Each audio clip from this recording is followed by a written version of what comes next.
দূর পাহাড় ঘেরা এক ছোট্ট গ্রাম ছিল, নাম তার চন্দনপুর। এই গ্রামে থাকত এক গরিব কাঠুরে, নাম রঘু। রঘুর কুঁড়েঘরটা গ্রামের শেষ প্রান্তে এক বটগাছের নিচে দাঁড়িয়েছিল। ছনের ছাউনি ফেটে বৃষ্টি ঢোকে, কিন্তু তবুও ওটাই ছিল তার একমাত্র আশ্রয়। রঘুর দিন শুরু হতো সূর্য ওঠার অনেক আগেই। একটা পুরনো কুড়াল কাঁধে নিয়ে সে বেরিয়ে পড়ত জঙ্গলে কাঠ কাটতে। বনের পাখিরা তখনও ঘুমে, কিন্তু রঘু তখন গাছের খোঁজে ঘুরে বেড়ায়। তার একটাই স্বপ্ন ছিল, একদিন নিজের ঘরটা মাটির দেয়ালে নতুন করে বানাবে, আর তার ছোট্ট মেয়ে পাখি যেন কাঁদতে না হয় ক্ষুধায়। রঘুর স্ত্রী কমলা প্রতিদিন সকালবেলা একটা মাটির চুলায় সামান্য ভাত আর নুন মরিচ সেদ্ধ করে রাখত। রঘু কখনো হাসত না, চোখে সবসময় ক্লান্তি, কিন্তু মনটা ছিল সৎ আর পরিশ্রমী। বনের দারোগা যতই হুমকি দিত, এই বনে কাঠ কাটলে শাস্তি হবে, তবুও না গেলে পেট চলত না। একদিন গভীর জঙ্গলে সে এমন এক জায়গায় পৌঁছাল যেখানে সে আগে কোনো দিনও যায়নি। বাতাসে অদ্ভুত মিষ্টি গন্ধ, চারপাশে ফুলে ঢাকা অচেনা গাছ।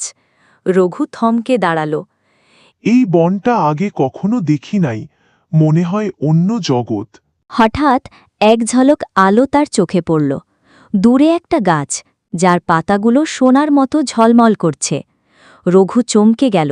সে কাছে গেল, দেখল পাতাগুলো সত্যিই সোনার রঙের, আর গাছের গোড়ায় হীরের মতো চকচকে ফল ঝুলে আছে। সে হাত বাড়াল, কিন্তু যতবার ছুঁতে যায় ফলগুলো মিলিয়ে যায় ধোঁয়ার মতো। রঘু হাঁপাতে হাঁপাতে বলে, এ যে কেমন জাদুর গাছ, ছুঁই আর নেই।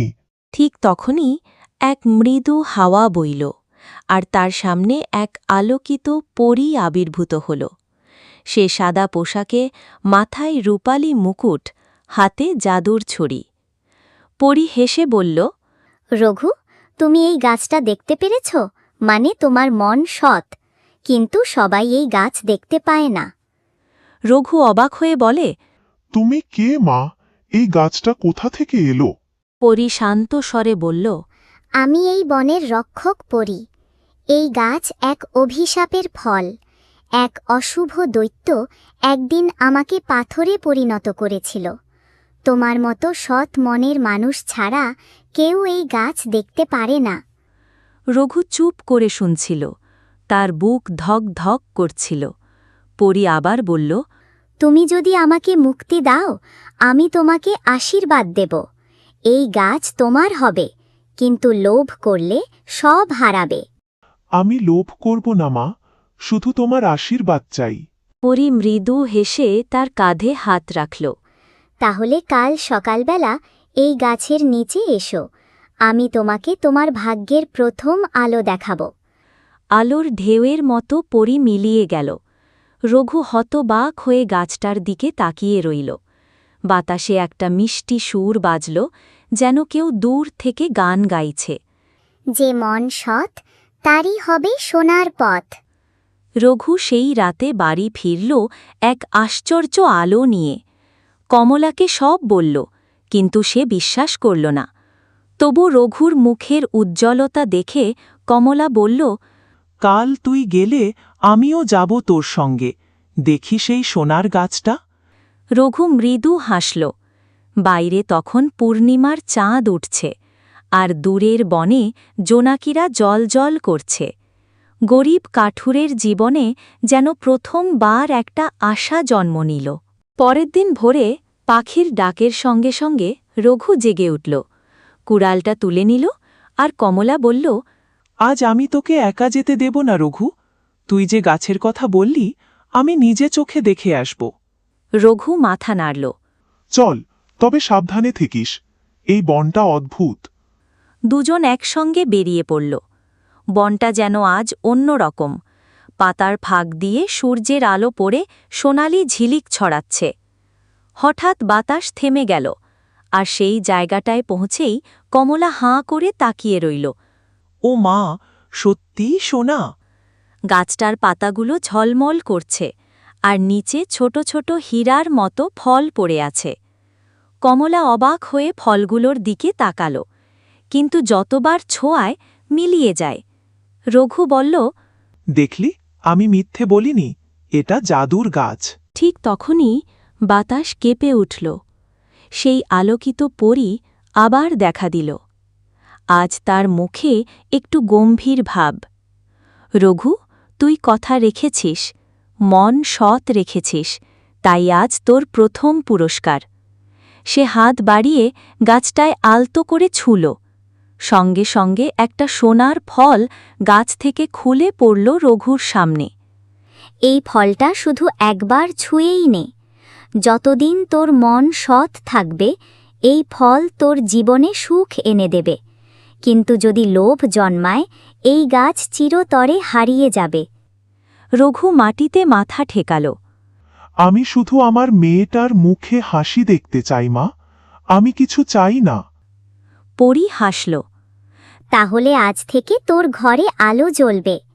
কিন্তু মনে রাখিস, কারো সঙ্গে এই গাছের কথা বলবি না। আলো ঝলক দিয়ে সে মিলিয়ে গেল। রঘু সেই সোনার ফল নিয়ে বাড়ি ফিরল। বাড়িতে ঢুকতেই দেখল ফলটা ধীরে ধীরে হীরেতে পরিণত হচ্ছে। কমলা অবাক হয়ে বলল, এ যে আসল হীরা। রঘু ফলটা মাটিতে রাখতেই সেটা নরম আলো ছড়াল, আর ঘরের চারদিক উজ্জ্বল হয়ে গেল। সেই রাতে পাখি হাসতে হাসতে বলল, বাবা, আমাদের ঘরটা তো এখন রাজবাড়ির মতো। রঘু চোখ বুজে পরীর কথা মনে করল। লোভ করলে সব হারাবে, কিন্তু ভাগ্যের মতো সুখ বেশিদিন গোপন থাকে না। পরের দিন বাজারে রঘু একটুখানি কাঠ বিক্রি করতে গিয়েছিল। সঙ্গে সেই হিরেটা রাখে যাতে অন্য কিছু কিনতে পারে। একজন বণিক সেটা দেখে চমকে উঠল। এ তো বড় হীরা, তুমি কোথা থেকে পেয়েছ? রঘু কিছু বলতে না বলতেই বণিক দৌড়ে খবর দিল রাজপ্রাসাদে। রাজা তপন চন্দ্র ছিলেন ধনলোভী, সোনাদানার নেশায় অন্ধ। তিনি সঙ্গে সঙ্গে আদেশ দিলেন, এই কাঠুরেকে ধরে নিয়ে এসো, জানতে হবে সে কোথা থেকে এই হীরা পেয়েছে। সন্ধ্যা নাগাদ সৈন্যরা রঘুকে টেনে হিচড়ে রাজপ্রাসাদে নিয়ে এল। রঘু কাপা গলায় বলল, মহারাজ, আমি কিছু চুরি করিনি, এই হীরা এক আশ্চর্য গাছ থেকে পেয়েছি।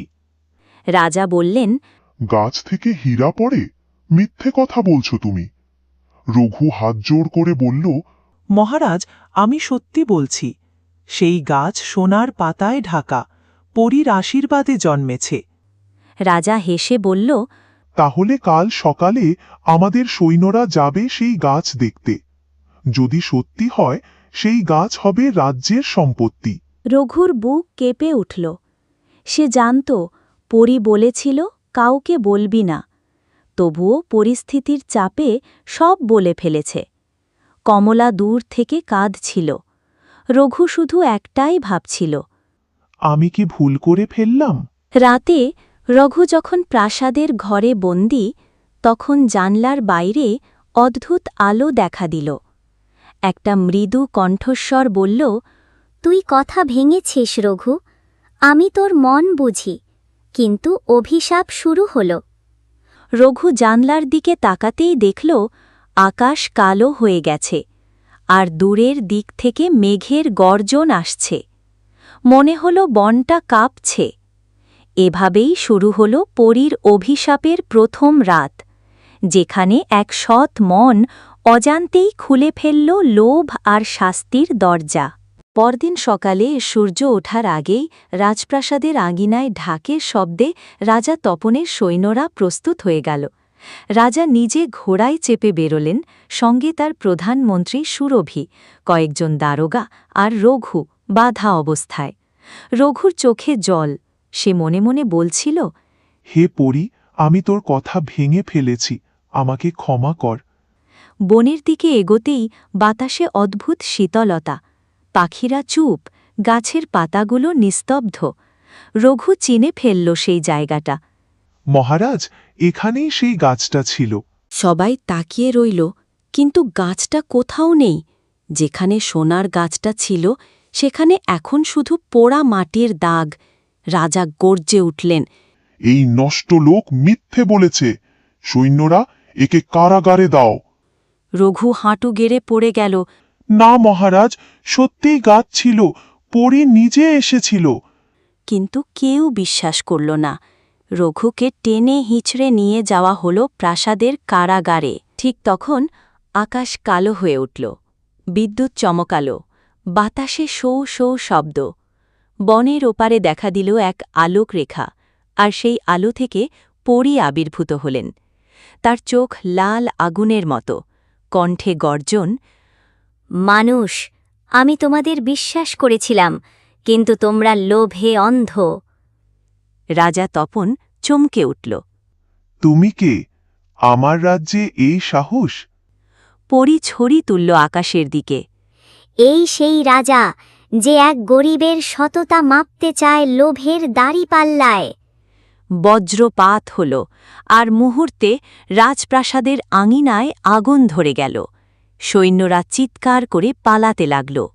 পরী গম্ভীর কণ্ঠে বলল, রঘু সৎ ছিল, কিন্তু তার মুখ থেকে তোমরা গোপন চুরি করেছ, তাই এই রাজ্য অভিশপ্ত হল। আগামী 7 বছর তোমাদের রাজ্যে বৃষ্টি নামবে না, জমি হবে অনুর্বর।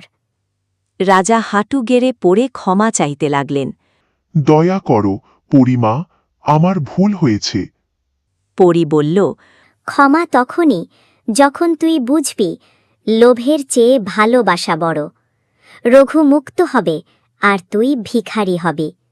সে ছড়ি ভুরিয়ে দিল, আর মুহূর্তেই রাজা তপনের সোনার পোশাক ছাই হয়ে গেল। তার মাথার মুকুট পড়ে গিয়ে মাটিতে মিশে গেল। এক ঝলক আলোয় পরী রঘুর কারাগারের শিকল ভেঙে দিল।